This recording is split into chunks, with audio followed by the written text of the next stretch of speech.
Welcome to Cybersecurity Awareness Month. If you don't know what the podcast name is by now, I don't know what to tell you because we've changed this thing about 15 times. So, what's going on, Matt? What's going on? Unfiltered. Unfiltered. It's unfiltered cybersecurity talk. Yeah, I was letting you guys go because I'm unfiltered all the time, so that just doesn't end well for me sometimes. Maybe that's why I'm quiet sometimes, because if I open my mouth, it comes out unfiltered and gets me in trouble. So you can pretty much say whatever you want on here, well, within reason, I suppose. So within reason that gets me. Yeah. So this is the 21st year of Cybersecurity Awareness Month. Wow. Does that mean you can drink? We all know that we're old when we know that cybersecurity awareness can drink now. So, and on this episode of Drunk Cybersecurity, in 4 years it can rent a car. Anyway, and get better insurance. So speaking of needing a drink, what's happening with JLR?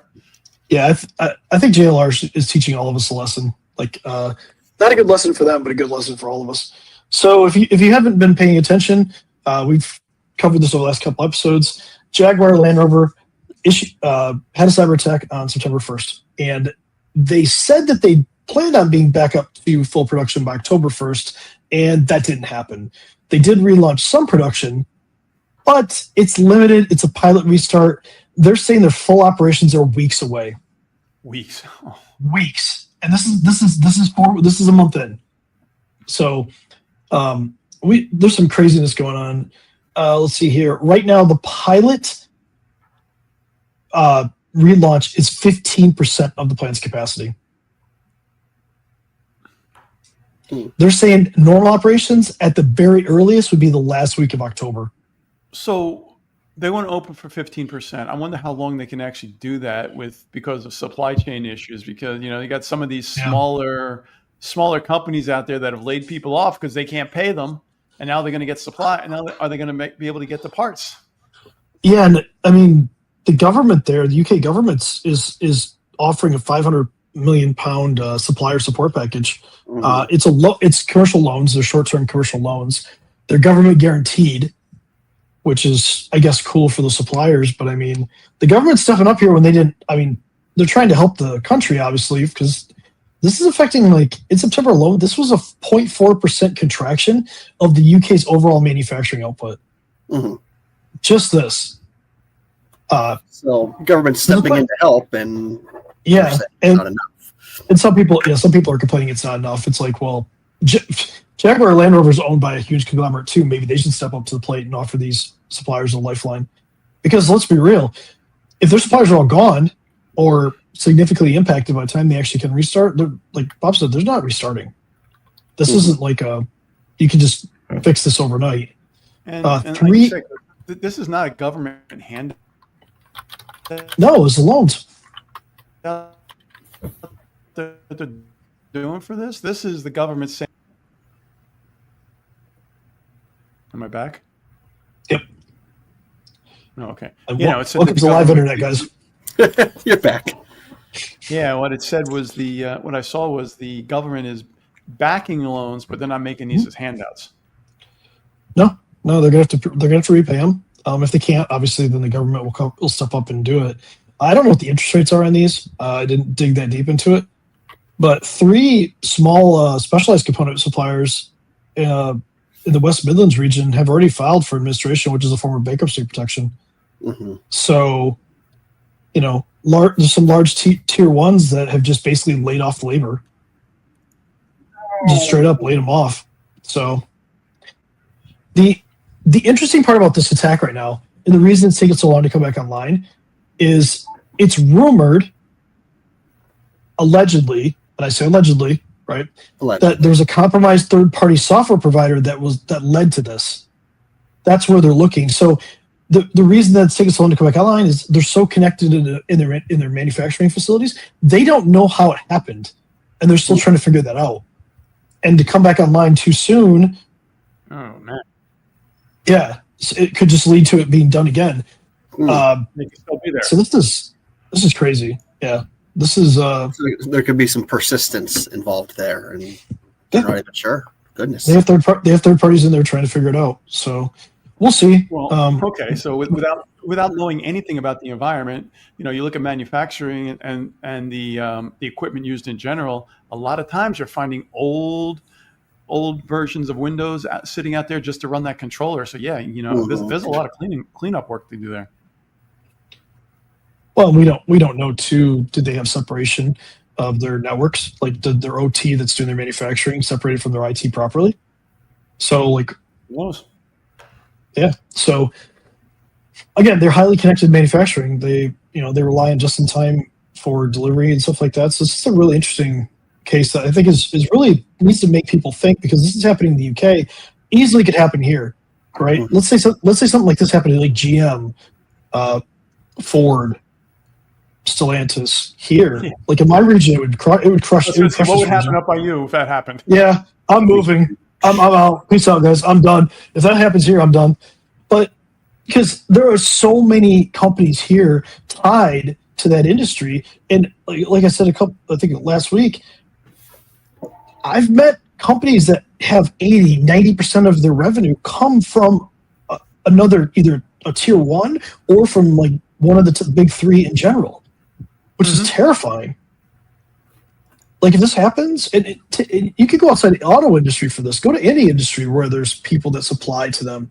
So manufacturing in general is just kind of a dangerous game to play. You really need to kind of make sure that you have a customer base that is diverse, that doesn't cover one industry, because look at what it's doing to the UK. On everything else, it's just falls downhill. Yeah. So, I feel bad for the people over there. I feel bad for the people that are involved there. But hopefully they're better. Like I said before, they did switch their IT provider to the same one that two other companies have had attacks from. So seems to be a problem. There's a correlation there for sure.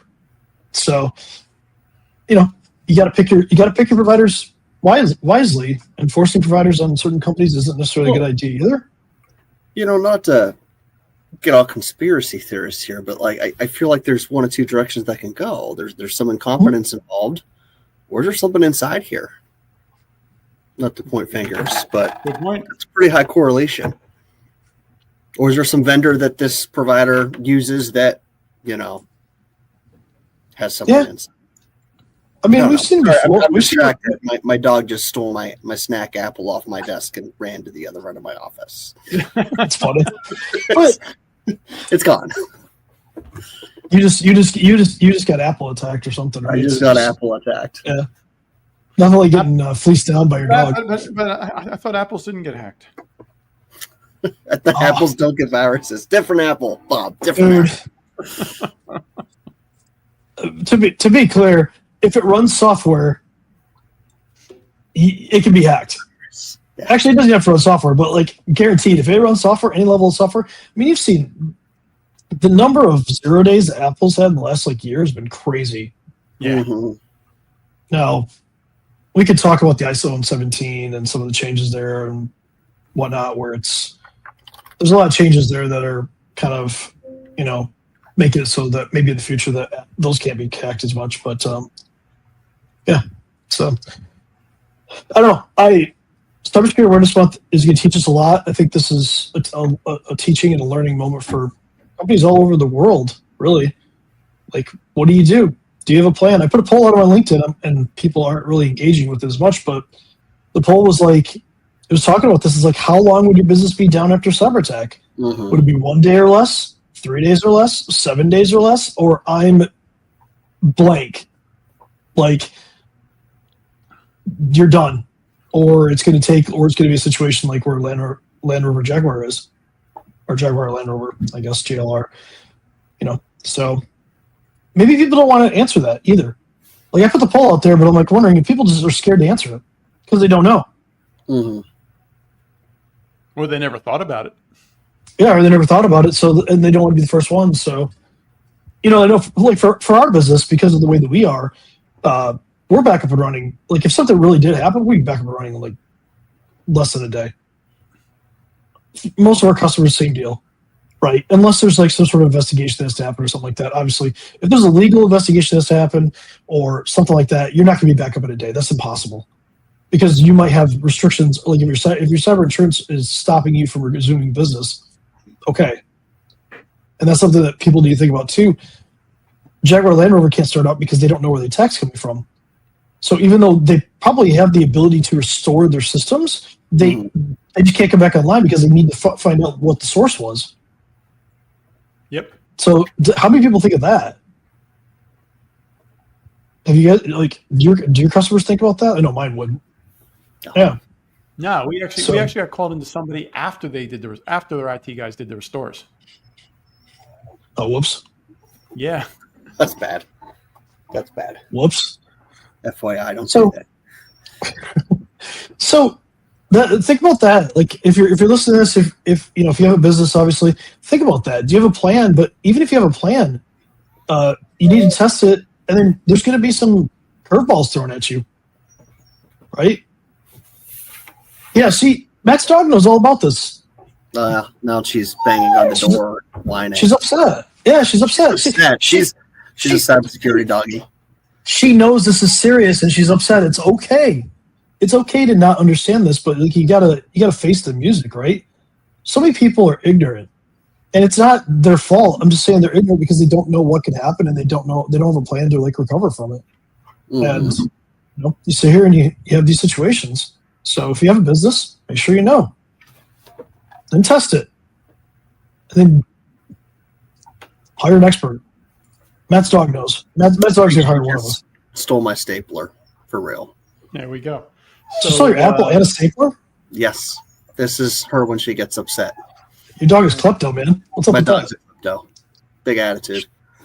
But so next week we'll do something fun around Cybersecurity Awareness Month and make it a little more entertaining and less dramatic than talking about Jaguar again. Less dramatic. Oh no, we'll have a JLR update. Maybe we'll have a JLR update, maybe not. But like less dramatic, I don't know about that. We're bringing drama to this case. Yeah, I don't think so either. Anyway, guys, let's see you guys next week. And if you guys have any cyber issues, anything you want to talk about cyber related, you want anything that we should talk about on this podcast, because sometimes we go off on a tangent. Post it where you see this. Reach out to any of us, and we'll see you guys next week.